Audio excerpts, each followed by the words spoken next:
Campina Grande, segunda-feira, 5 de maio.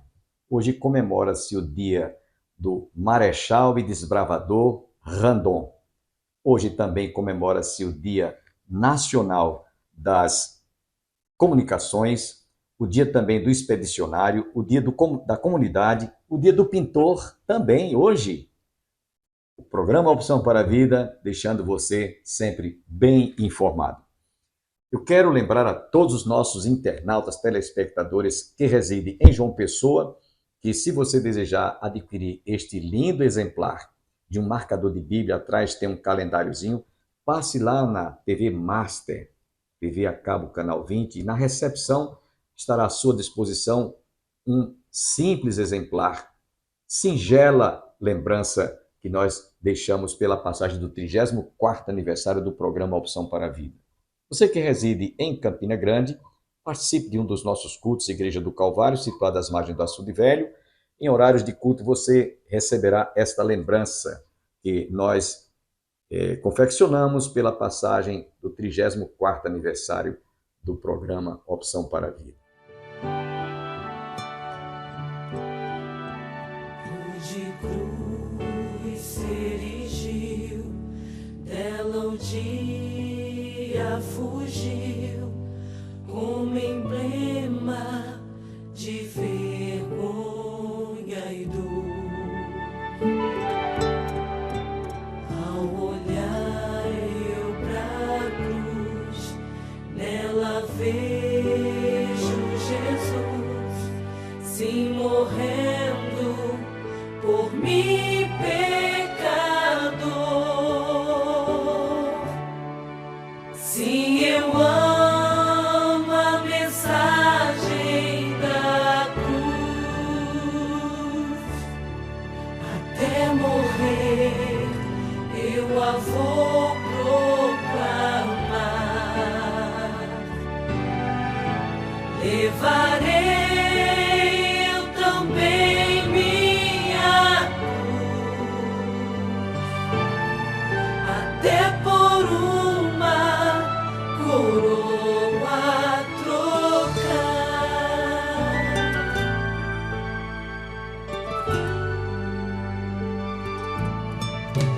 Desde a glória dos céus, o Cordeiro de Deus ao Calvário humilhante baixou.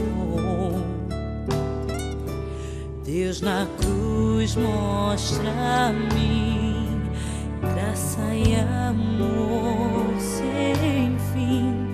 O seu plano ali revelou. Sim, eu amo a mensagem da cruz. Até morrer eu a vou proclamar.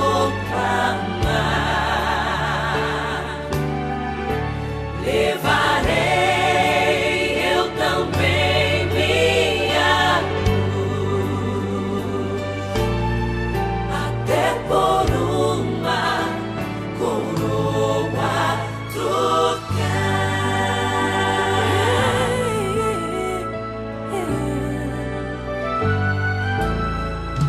No madeiro sofreu e por mim padeceu, meu Senhor, para dar-me o perdão.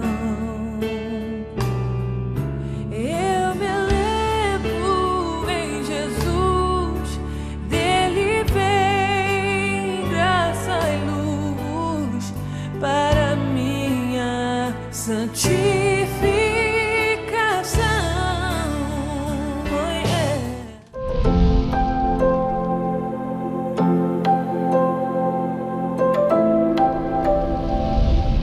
Lá no jardim do Getsemane, ele estava sendo prensado pelos nossos pecados. E pasmem, quando se ia prensar as oliveiras, você pegava a primeira carga de pedra e colocava aqui na extremidade. Nessa extremidade aqui, ó, você pegava uma pedra e colocava aqui na extremidade. Você não prensava tudo de uma vez. E a primeira carga de pedra que você colocava, que dava a primeira prensa, saía e escorria o azeite.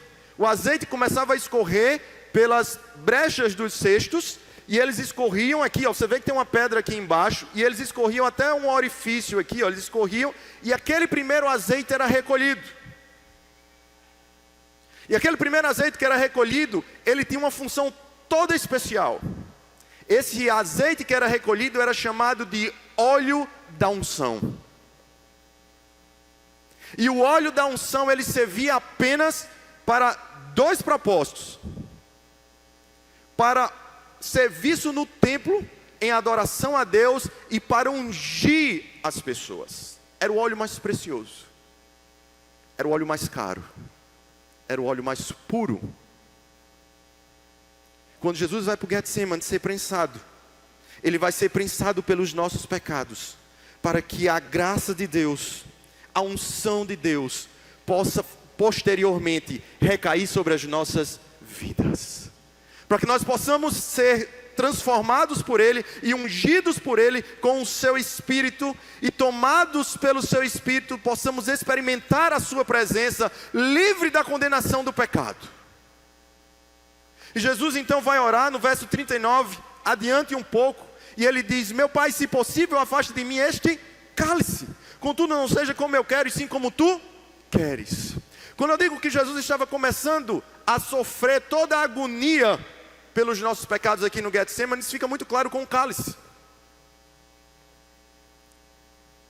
Que cálice é esse que Jesus estava tomando? Que cálice é esse que Jesus estava bebendo? O texto vai nos dizer que no sofrimento, Deus derramou da sua ira e do seu furor contra os nossos pecados, que estavam sendo colocados agora sobre o seu Filho. E cada prensa daquela que, e cada momento de oração, que Jesus estava passando ali, era como uma prensa que moía o Filho de Deus por conta dos nossos pecados. O cálice que Jesus estava bebendo agora era o cálice da ira de Deus por conta do nosso pecado e injustiça. Mas quando Deus deu ao seu Filho o cálice da sua ira para beber, Ele, virando as costas para o seu Filho, virou a face para nós. E lá na cruz do Calvário, Ele encheu o novo cálice com o sangue do seu Filho, o sangue da nova aliança, para que a gente pudesse beber dele. Fazer isso em memória de mim. O fato é que Jesus está sendo moído, Jesus está sendo prensado, e as pedras estão prensando Ele, mas ao mesmo tempo elas estão clamando essa verdade. Ele vive, Ele vive. O texto continua dizendo, verso 40, e Jesus então volta para os discípulos, e acha os discípulos dormindo, e disse a Pedro: então nem uma hora vocês puderam vigiar comigo? Vigiem e orem, para que não caiam em tentação. O espírito na verdade está pronto, mas a carne é fraca. Vocês estão sendo vencidos por conta da fraqueza, e a carne aqui não é simplesmente um cansaço físico. Por que não é um cansaço físico aqui? No Evangelho de Lucas, se você pegar esse mesmo texto, Lucas vai dizer que aquele momento ali, os espíritos foram tomados, os discípulos foram tomados por uma opressão maligna, que tomou o lugar daquele jardim. Aquele jardim ali, ele foi tomado por uma opressão maligna, de tal maneira que os discípulos foram vencidos. Jesus então faz um segundo momento de oração, verso 42, e diz assim: retirando-se pela segunda vez, orou de novo dizendo: meu Pai, se possível, poderoso és para afastar de mim este cálice. Mas, ao contrário de imaginar que Jesus estava com medo de ir para a cruz, nós precisamos entender que Jesus estava afirmando uma outra coisa. Jesus estava reconhecendo que todo aquele sofrimento que ele estava começando a passar estava dentro dos propósitos de Deus. E os propósitos de Deus, eles se cumprem a despeito do tempo, das épocas, dos anos. Deus estava cumprindo a promessa feita a Eva. Jesus não estava dizendo, eu estou com medo de ir para a cruz. Jesus estava dizendo, é o meu Pai que está me conduzindo até a cruz, porque Ele tem poder para me livrar desse momento, se Ele quiser. Mas essa não é a vontade do meu Pai, me livrar desse momento. A vontade do meu Pai é que eu seja moído nesse momento, é que eu sofra pelo pecado deles, porque o meu sofrimento trará a paz entre o meu Pai e eles. A segunda carga de prensa que era colocado na prensa das oliveiras, a segunda pedra, quando era colocada, ela saía também mais azeite. Só que esse azeite era o azeite utilizado e vendido no comércio. Esse azeite, ele tinha 3 finalidades. Ele servia para iluminar as casas com as lamparinas. Ele servia para ungir as feridas. E ele servia para alimento. Eram 3 utilidades desse segundo azeite. Eu lembro que Jesus disse que Ele é a luz do mundo. Eu lembro que a Bíblia diz que Ele sara as nossas feridas, levou sobre si as nossas feridas. E eu lembro que Jesus disse que Ele é o pão da vida, que sacia a nossa alma. Deus está de forma muito brilhante nos ensinando uma segunda verdade. Jesus não é apenas aquele que nos unge para que nós possamos entrar na presença de Deus, porque a unção, o ungir com óleo, permitia que os sacerdotes entrassem na presença de Deus, mas Jesus também é aquele que ilumina as trevas das nossas vidas, aquele que sacia a fome do nosso coração e aquele que sara as nossas dores. Por isso que Ele se fez pecado por nós. O texto diz que Jesus volta. Jesus retorna à situação com os discípulos. Verso 43. Perdão. Exato, verso 43. E voltando, achou-os outra vez dormindo, porque os olhos deles estavam pesados. Deixando-os novamente, foi orar pela 3ª vez. E repetindo as mesmas palavras, Ele orou.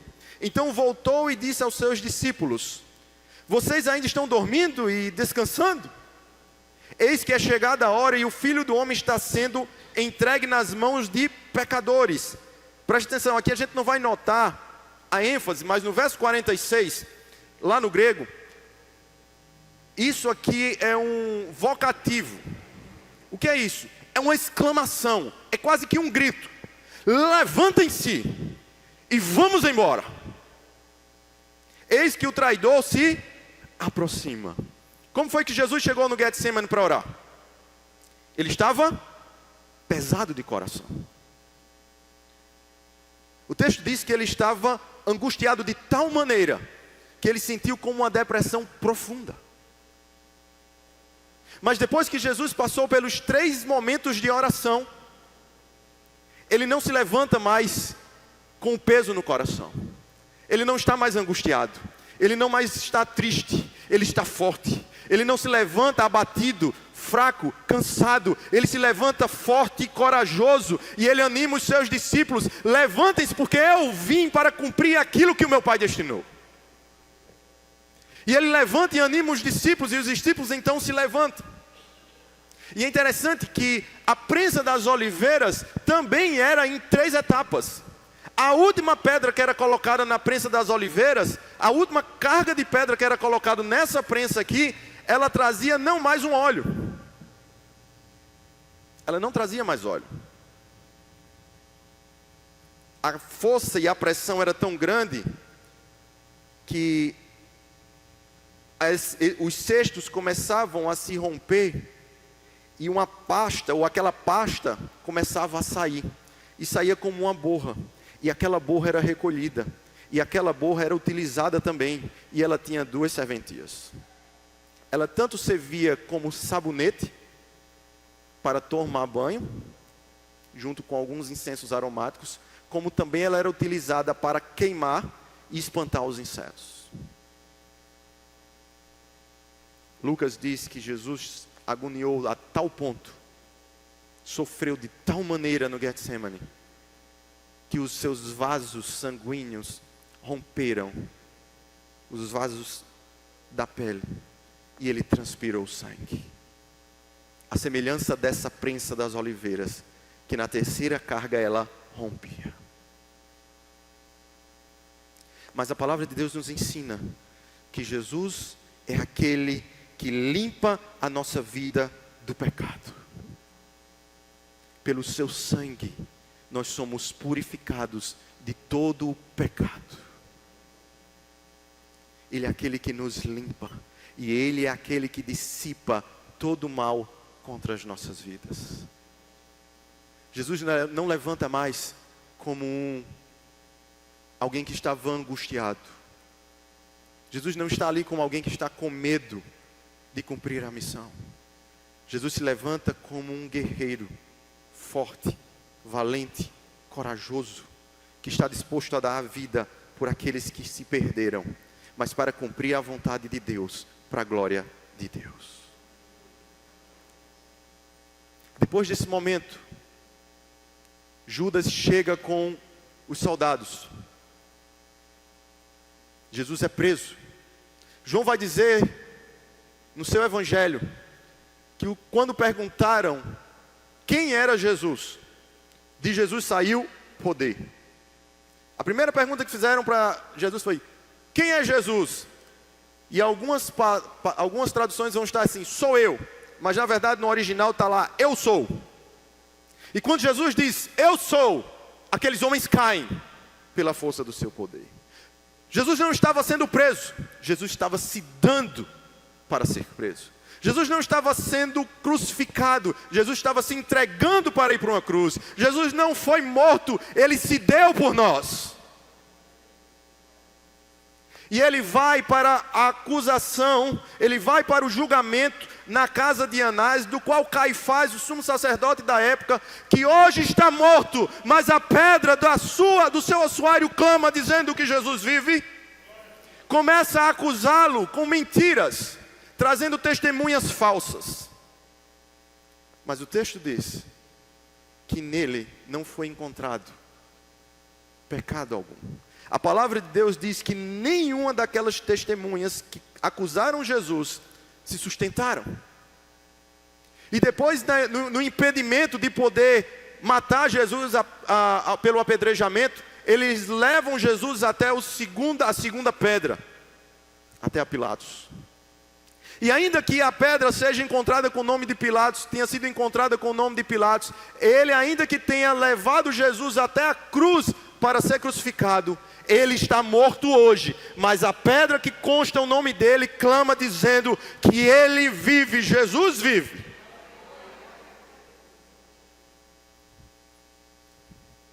Daqui a uma semana, no próximo domingo, a última pedra que clamou vai ser lembrada. Era domingo de madrugada. Havia uma grande pedra rolada diante da sepultura.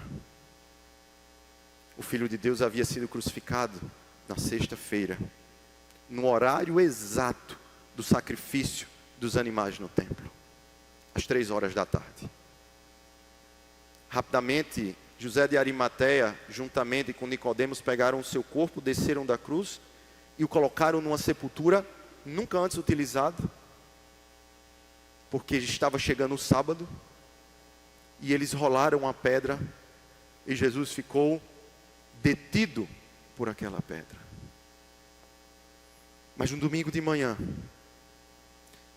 Paulo vai dizer que Deus utilizou toda a expressão do seu poder, lá em Efésios capítulo 1, para ressuscitar Jesus dos mortos. E o Espírito veio, e aquela pedra que estava prendendo, aprisionando o corpo de Jesus, ela também foi vencida. Aquela pedra tombou e ele saiu daquela sepultura e ele ressuscitou para dizer que ele vive, porque ainda que os homens se calem, essas pedras clamarão dizendo: ele vive, ele vive, ele vive.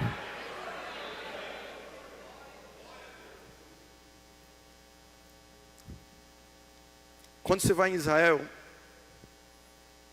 quando eu fui em Israel, na verdade, e tem um jardim chamado Jardim da Sepultura, nós não sabemos se aquele foi o local onde colocaram Jesus.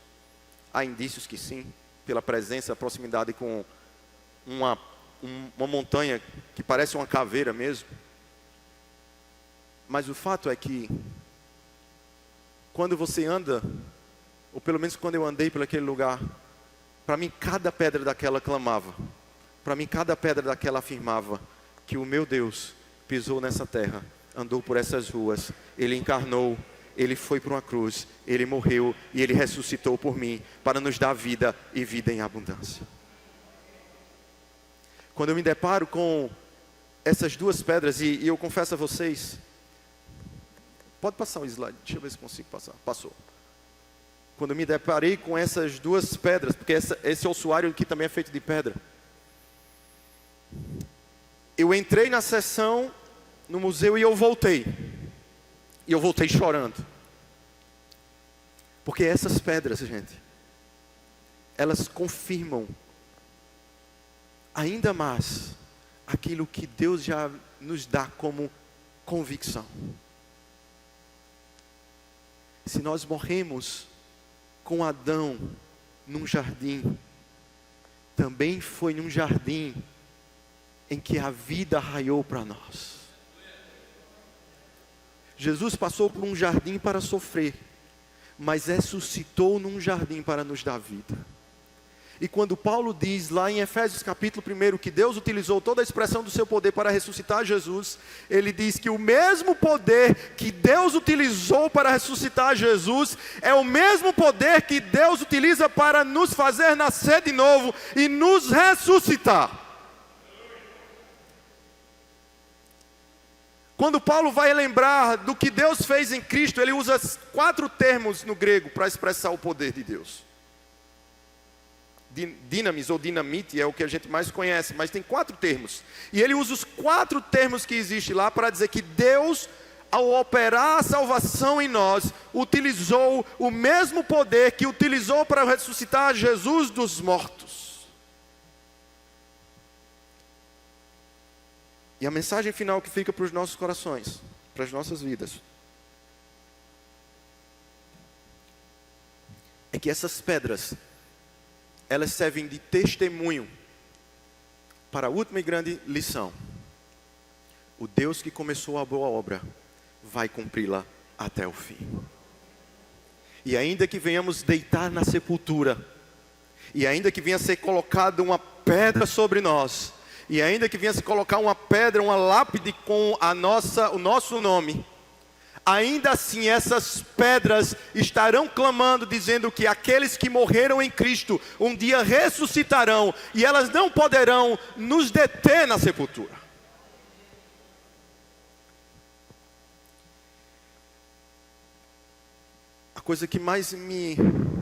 Uma das coisas que mais me alegram o coração, e se eu pudesse eu só fazia isso, o pastor Eudes sabe, minha esposa sabe, dos meus dilemas com o meu trabalho e ao mesmo tempo dividindo o meu trabalho com o estudo e o ensino da palavra de Deus. Era ter a alegria só de viver fazendo isso, falando dele, testemunhando dele, clamando que ele vive, dizendo que ele reina, dizendo que ele foi morto, mas que ressuscitou, dizendo que ele foi morto, mas que ele venceu a morte, dizendo que a promessa de Deus se cumpriu, feita a Eva há mais ou menos 5.800 anos atrás. Deus cumpriu essa promessa que fez a Eva, e hoje nós somos frutos dessa promessa, porque o Deus que prometeu é fiel para cumprir, e aquele que começou a boa obra em nós há de consumá-la até a glória eterna. Amém. Vamos orar? Pai Santo, no nome de Jesus, nós nos encontramos aqui encerrando essa 14ª Conferência Teológica, estudando sobre a arqueologia, uma ciência dos homens, que foi aplicada ao estudo da Tua Palavra, e que ela não é a confirmação da nossa fé, e não é ela que confirma a Tua Palavra, mas o fato é que a Tua Palavra, por ser fiel e verdadeira, é encontrada entre pedras, moedas, ossuários, porque o Senhor é fiel para cumprir aquilo que prometeu.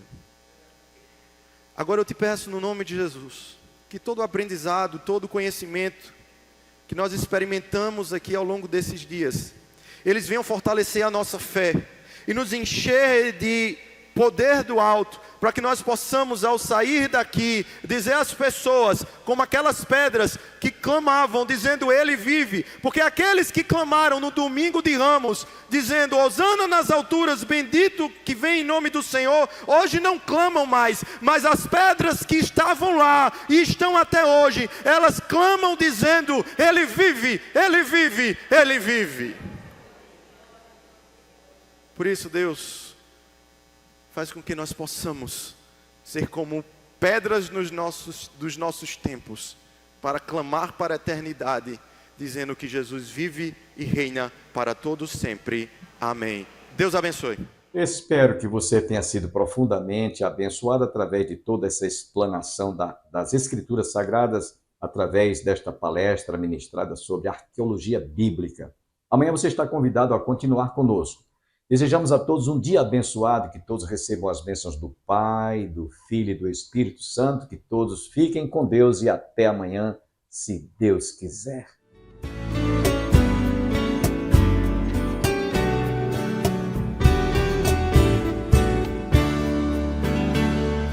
Na vida, momentos difíceis, parece que não vamos conseguir. A paz na alma já se foi há tempo, o mundo desabou sobre você. O dia de amanhã não sai da mente, pensando no que pode acontecer. Mas lembre da promessa do bom mestre: descanse que eu cuido de você. As flores não tecem nem fiam, mas Deus as veste bem. As aves não plantam nem colhem, mas Deus elas sustém. Você tem um valor mais alto, foi preço de sangue na cruz. Confie no Senhor amado, descanse nos pés de Jesus. Se você pode descansar no seu Jesus, diga a Ele: eu confio em Ti, Senhor.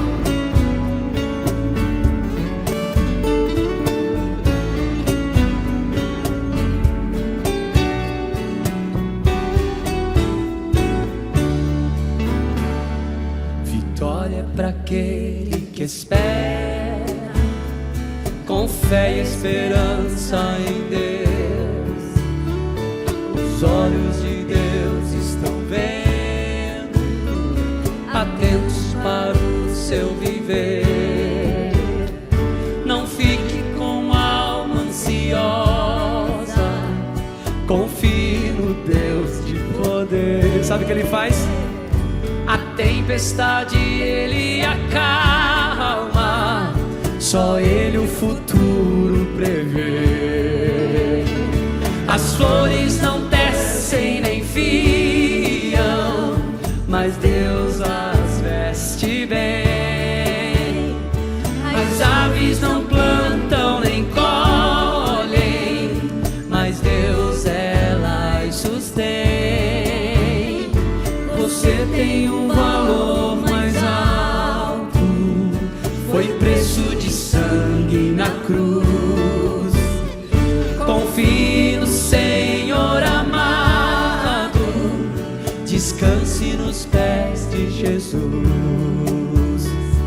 As flores não tecem nem fiam, mas Deus as veste bem. As aves não plantam nem colhem, mas Deus elas sustém. Você tem um valor mais alto, foi preço de sangue na cruz. Confie no Senhor amado, descanse nos pés de Jesus. Confie no Senhor amado, descanse nos pés de Jesus. Confie no Senhor amado, descanse nos pés de Jesus.